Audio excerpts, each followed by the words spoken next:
नमस्कार, बहुत स्वागत है आपका। दिन की सभी बड़ी खबरें लेकर हाजिर हूं मैं आपके साथ आस्था कौशिक। आगरा से बड़ी खबर, बैंक डकैती में शामिल 2 बदमाशों पर इनाम घोषित कर दिया गया है। एसएसपी ने 50,000 रुपए का इनाम घोषित किया है। दोनों बदमाश 15 दिनों से फरार चल रहे हैं। डकैती की रकम ठिकाने लगाने में एक आरोपी भी फरार चल रहा है। 15 दिसंबर को इंडियन ओवरसीज बैंक में यह डकैती हुई थी और बैंक से 56 लाख से ज्यादा रुपए लूटकर ये बदमाश लेकर भाग गए थे। बैंक का अस्थायी कर्मचारी पुनीत समेत 5 लोग इस मामले में गिरफ्तार हैं। आरोपियों से पुलिस 43 लाख रुपए बरामद कर चुकी है। जरा अपडेट के लिए रुक करते हैं, हमारे संवाददाता नितिन हमारे साथ जुड़ रहे हैं। नितिन, बताइएगा, 50,000 का इनाम 2 आरोपियों पे घोषित किया गया, लेकिन जिन लोगों को गिरफ्तार किया गया उनसे क्या जानकारी निकलवा पाई है पुलिस? देखिए, बिल्कुल 15 दिसंबर को 56,94,000 की बैंक लूट हुई थी इंडियन ओवरसीज बैंक में। उसमें 2 जो बदमाश हैं जिन्होंने घटना को अंजाम दिया था, नरेंद्र और बंटी जाटव, वो अभी तक पुलिस के शिकंजे में नहीं आ पाए हैं। इसलिए पुलिस ने 50,000 का इनाम घोषित कर दिया है। पुलिस की, आगरा पुलिस की एसएसपी बबलू कुमार के नेतृत्व में कई सारी टीमें लगातार दबिश दे रही है और जो लूटा हुआ जो रकम है उसमें से करीब 47-48 लाख रुपए बरामद भी कर लिया गया है। लेकिन सबसे बड़ा चैलेंज ये है कि ठाकुर दास जो उसका मास्टरमाइंड था और जो अस्थायी कर्मचारी था जिसने पूरे जो प्लानर था, उसके निशानदेही पर 5 लोग अरेस्ट हो गए। लेकिन ये दोनों जो मुख्य बदमाश है, साजिश करता रहे हैं, जिन्होंने बैंक लूट को अंजाम दिया, और इनके अभी अरेस्ट नहीं हुए। इसलिए 50,000 रुपए का इनाम आगरा पुलिस ने घोषित कर दिया। जो भी लोग इनके बारे में, बदमाशों के बारे में सूचना देंगे उनको 50,000 रुपए दिया जाएगा। कुल मिलाकर कहा जाए कि इस घटना के बाद पूरे प्रदेश में बैंकों की सुरक्षा बढ़ाई गई है और एक नया प्लान गृह विभाग अपर मुख्य सचिव अवनीश अवस्थी के स्तर पर तैयार हुआ, जिसमें बैंक और एटीएम में सुरक्षा कैसे बढ़ाई जाए इसको लेकर एक विस्तृत रूपरेखा तैयार की गई है। जी हाँ, बिल्कुल, आप नजर बनाए रखिए, आगे भी हम आपसे अपडेट लेंगे। तो 50,000 का इनाम फिलहाल 2 आरोपियों पर घोषित कर दिया गया है और ये दोनों जो हैं वो 15 दिनों से फरार चल रहे हैं। उधर एक बड़ी खबर लखनऊ से आ रही है। गायत्री के बेटे अनिल प्रजापति के दफ्तर पर छापा पड़ा है। बोगस कंपनियां चलाने वाले मंत्री के बेटे के दफ्तर पर छापा मारा गया है। गायत्री के बेटे अनिल प्रजापति के दफ्तर पर ईडी ने छापेमारी की है। विभूति खंड ओमैक्स में उनका दफ्तर है अनिल प्रजापति का।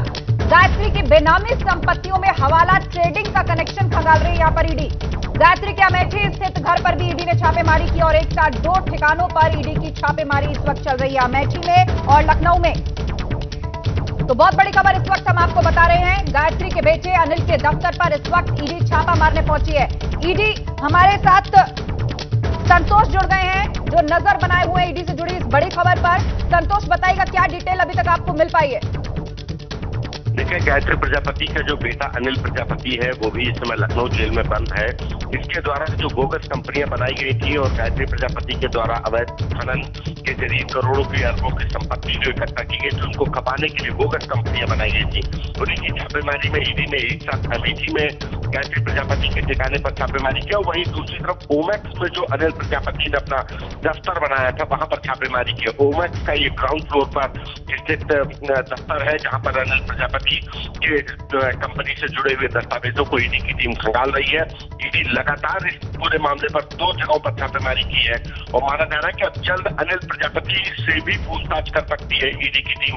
आज जो छापेमारी में दस्तावेज बरामद हो रहे हैं उनसे जुड़े हुए सवालों को पूछताछ के लिए अनिल प्रजापति से भी पूछताछ करेगी ईडी। जी हाँ, बिल्कुल पूछताछ करेगी ईडी और आप नजर बनाए रखिए, हम आगे आपसे अपडेट लेंगे। लेकिन किस तरह गायत्री प्रजापति के बेटे पर शिकंजा कसा है, 2 तस्वीरें आप देख रहे हैं, उसके दोनों ठिकानों पर एक साथ छापेमारी हुई है। एक तरफ अमेठी और दूसरी तरफ लखनऊ। ईडी की टीम मौजूद है, दोनों ही दफ्तरों पर दस्तावेज खंगाल रही है ईडी की टीम।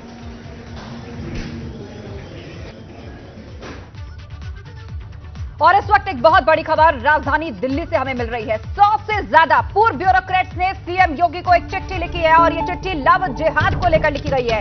लव जिहाद पर कानून को वापस लेने के लिए पत्र लिखा गया है। चिट्ठी लिखने वालों में पूर्व राष्ट्रीय सुरक्षा सलाहकार भी शामिल हैं। पूर्व विदेश सचिव और प्रधानमंत्री के पूर्व सलाहकार भी इसमें शामिल हैं। अविनाश हमारे साथ लाइव जुड़ गया। अविनाश, क्या मायने निकाले जाएं? 100 से ज्यादा ब्यूरोक्रेट्स और सबसे बड़ी बात प्रधानमंत्री के पूर्व सलाहकार, पूर्व राष्ट्रीय सलाहकार, उन्होंने भी इस कानून को वापस लेने की मांग की है चिट्ठी में। जी बिल्कुल, अगर बात करें आस्था तो पूर्व राष्ट्रीय सुरक्षा सलाहकार शिवशंकर मेनन, इसके अलावा विदेश सचिव सुजात निरुपमा रॉय और इसके अलावा और भी तमाम सारे गणमान्य जो ब्यूरोक्रेट्स हैं उन्होंने खत लिखा है। खत में उन्होंने ये कहा है कि जो नया लफ्ज जिहाद कानून आया है इससे उत्तर प्रदेश की जो गंगा जमुनी तहजीब है उसको कहीं ना कहीं आघात पहुंचता है, क्योंकि उत्तर प्रदेश में आजकल अगर देखें तो सामाजिक वैमनस्यता ज्यादा बढ़ गई है, हेट स्पीचेस को ज्यादा लोग पसंद कर रहे हैं। इसके साथ साथ जो समाज के अंदर उसमें भी अगर धार्मिक आधार पर देखें तो बंटवारा देखा जा रहा है, लिहाजा इस तरीके का कानून और बंटवारे को बढ़ाता है। और उत्तर प्रदेश सरकार से ये 104 ब्यूरोक्रेट्स ने अपील की है कि योगी आदित्यनाथ की जो सरकार है वो इस अध्यादेश को वापस ले और इसको कानून का शक्ल न दे। इसके साथ साथ अगर बात करें तो उन्होंने इलाहाबाद हाई कोर्ट के उस डिसीजन का भी बिल्कुल आपसे चर्चा जारी रहेगी, लेकिन इस बीच अनुराग भदौरिया हमारे साथ जुड़ गए, समाजवादी पार्टी के प्रवक्ता। अनुराग जी, 100 से ज्यादा ब्यूरोक्रेट्स ने चिट्ठी लिखी है जिसमें कि पूर्व राष्ट्रीय सुरक्षा सलाहकार और प्रधानमंत्री के सलाहकार भी शामिल हैं। लव जिहाद कानून को लेकर कि इसे वापस लेना चाहिए सरकार को। आप देखिए, जब हम समाजवादी लोग लगातार उत्तर प्रदेश की खराब कानून व्यवस्था के खिलाफ, उत्तर प्रदेश की नीतियों के खिलाफ आवाज उठाते थे, तो सरकार कहती है तो समाजवादी लोग हैं, इनका तो काम नहीं है विपक्ष में बात करना, विपक्ष में बैठे हैं। तरह तरह की बातें भारतीय जनता पार्टी के नेता करते थे और उत्तर प्रदेश में लगातार घटनाएं होती जा रही थी। हाथरस की घटना हो या इतनी घटनाएं लगातार बढ़ी हैं और जिस तरह की घटनाएं देखने को मिली है धर्म के नाम पे, तो अब देश का, उत्तर प्रदेश का जो बुद्धिजीवी वर्ग है उसको भी एहसास हुआ, उनको भी लगा कि समाज में हमारी जिम्मेदारी है। उन्होंने दशकों तक समाज की सेवा की है। अब उन्होंने भी चिट्ठी मुख्यमंत्री जी को लिखी। इसके मतलब जो उत्तर प्रदेश में हो रहा है वो इतना खराब हो रहा है जिसकी कल्पना आप कर नहीं सकते। जैसे हाथरस की घटना आपने देखी, बच्ची के साथ अन्याय हुआ, सीबीआई ने भी अपनी चार्जशीट में लिखा कि पुलिस का रवैया ठीक नहीं था। अब बताइए, रोज वहां इस तरह की चोरी, डकैती, हत्या, लूट मार, बलात्कार, अपहरण रोज हो रहा है। तो आप बताइए, रोज अगर इस तरह की इंक्वायरी हो तो उत्तर प्रदेश की सरकार तो रोज कटघरे में खड़ी रहेगी, क्योंकि हम तो उसके खिलाफ, नीतियों के खिलाफ आवाज उठाए रहे हैं। अब उत्तर प्रदेश का बुद्धिजीवी वर्ग भी इसमें आ गया, वो भी चिट्ठी लिखने लगा है मुख्यमंत्री को कि सब गलत हो रहा है। इसके मतलब उत्तर प्रदेश की सरकार को शर्म आनी चाहिए। अगर सरकार के अंदर शर्म बची है थोड़ी बहुत तो आज आ जानी चाहिए और कह देना चाहिए कि हाँ मुझसे गलती हो रही है, हम अपनी गलती को सुधारेंगे। क्या दिक्कत है कहने में कि मुझसे गलती हो रही है? आपको लग रहा है कि लव जिहाद को लेकर पहले से भी जो आपत्तियां उठाई गई हैं उसके बाद सरकार का रुख नहीं बदला, लेकिन अब ब्यूरोक्रेट्स ने जिस तरह चिट्ठियां लिखी हैं उसके बाद कोई बदलेगी सरकार अपना रुख?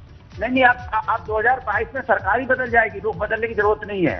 अब सरकार से कुछ मत कहो, आप भी कुछ मत कहो। 2022 में जाएंगे कहीं अपनी कहते हैं कहीं अपना कुटिया बनाएगी बीजेपी। अब जाना इस तय है भारतीय जनता पार्टी का। जब समाज का हर, चलिए ठीक है, आप यही कहना चाह रहे हैं कि अब जो आने वाला चुनाव है उसमें जनता जो है वो फैसला कर देगी और जनता का फैसला सुप्रीम होता है। बहुत शुक्रिया हमसे चर्चा के लिए। अविनाश हमारे साथ जुड़े हुए हैं। अविनाश, अनुराग भदौरिया समाजवादी पार्टी के प्रवक्ता हमारे साथ जुड़े और उनका ये कहना है कि जी हम तो इस कानून के खिलाफ पहले से आवाज उठा रहे हैं, हम तो पहले से इस बात को कह रहे हैं, लेकिन हम पे आरोप लग जाता था कि आप राजनीति कर रहे हैं। और अब ब्यूरोक्रेट्स ने जिस तरह से चिट्ठी लिखी है, आपको लगता है कि अब इसके बाद सरकार इस पर कदम पीछे हटाएगी या इसको लेकर कोई फैसला करेगी? जी देखिए, आज तक अगर बात करें तो इस तरीके के खत का जो है आदान प्रदान होता रहता है, जहां कई सारे ब्यूरोक्रेट्स मुखालफत में खत लिखते हैं, कई सारे ब्यूरोक्रेट्स पक्ष में भी खत लिखते हैं। ऐसा कृषि कानून में भी देखा गया और तमाम अन्य सारे कानूनों में भी देखा गया है। जब कुछ ब्यूरोक्रेट्स ने सरकार को पत्र लिखा कि ये कानून खत्म होना चाहिए, तो वहीं कुछ ब्यूरोक्रेट्स ने समर्थन में लिखा है।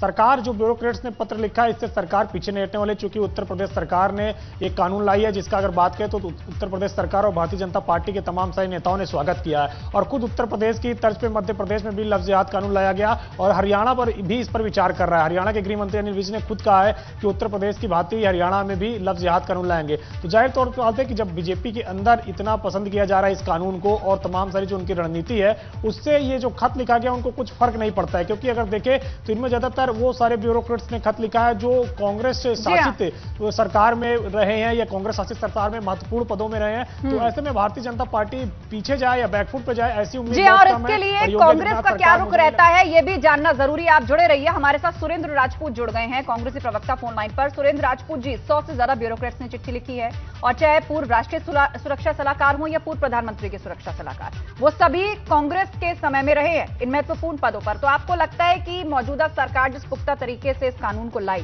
क्या वो अब इससे कदम पीछे हटाएगी अपना?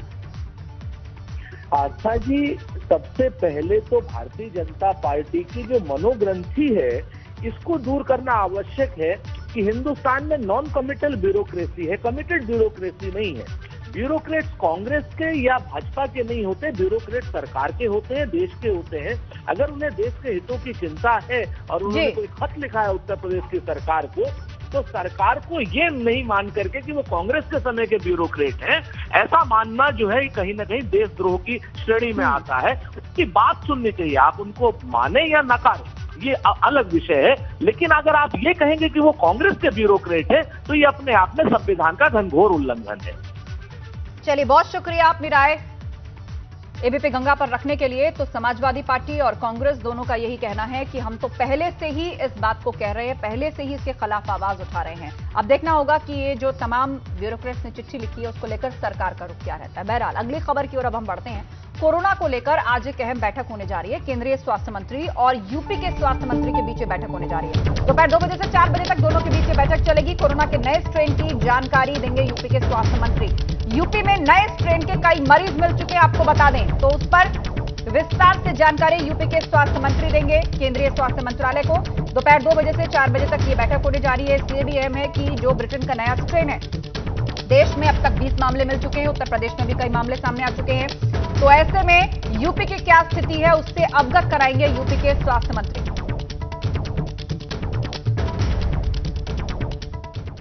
एक और बड़ी खबर, वाराणसी में 76 लाख का सोना पकड़ा गया है। बाबतपुर एयरपोर्ट पर यह सोना सीज किया गया है। दुबई से आए 2 यात्रियों के पास से यह सोना बरामद हुआ।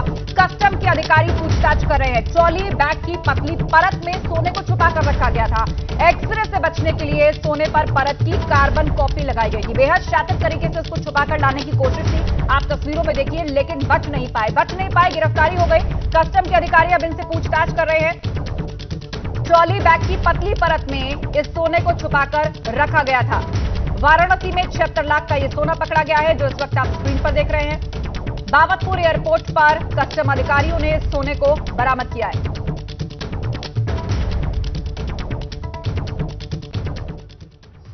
अगली बड़ी खबर का रुख करने जा रहे हैं। उत्तर प्रदेश में निवेश बढ़ाने के प्रयास में जुटे हैं सीएम योगी। सीएम योगी ने एमएसएमई को अखिलेश सरकार से 2 गुना लोन दिया है। सपा सरकार में 1,06,068 करोड़ लोन दिया गया था और योगी सरकार में 2,12,454 करोड़ का लोन अब तक दे दिया गया है। एमएसएमई इकाइयों ने 30 लाख से ज्यादा लोगों को रोजगार दिए हैं। ये डेटा निकल करके सामने आया है। तो समाजवादी पार्टी की सरकार ने कितना लोन दिया और मौजूदा योगी सरकार ने अब तक एमएसएमई इकाइयों में कितना लोन बांटा, इसका एक डेटा निकलकर सामने आया है। दावा है कि 30 लाख से ज्यादा रोजगार अभी तक एमएसएमई लोगों को दे चुका है यूपी में। और अब अगली खबर महोबा से। बार एसोसिएशन के पूर्व अध्यक्ष के अपहरण की कोशिश की गई है। राजकिशोर तिवारी की किडनैपिंग की कोशिश हुई है। स्कॉर्पियो सवार 4 युवकों पर किडनैपिंग का आरोप लगाए। तमंचे के बल पर अगवा करने की कोशिश की गई। परिवार के ही लोगों पर किडनैपिंग का आरोप लगाए। राजकिशोर तिवारी की किडनैपिंग की कोशिश हुई है और स्कॉर्पियो में सवार होकर 4 युवक आए और उनकी किडनैपिंग की कोशिश की। तमंचे के बल पर उनको किडनैप करने की कोशिश हुई है। हालांकि परिवार के ही लोगों पर किडनैपिंग का यह आरोप भी लग रहा है। पुलिस मामले की छानबीन में जुटी है।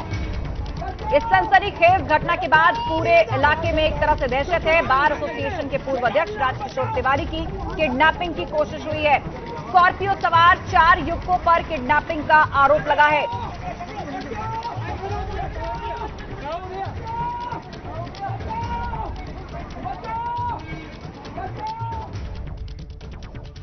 तो इस खबर से जुड़ी अपडेट आगे भी आप तक पहुंचाएंगे। फिलहाल एक ब्रेक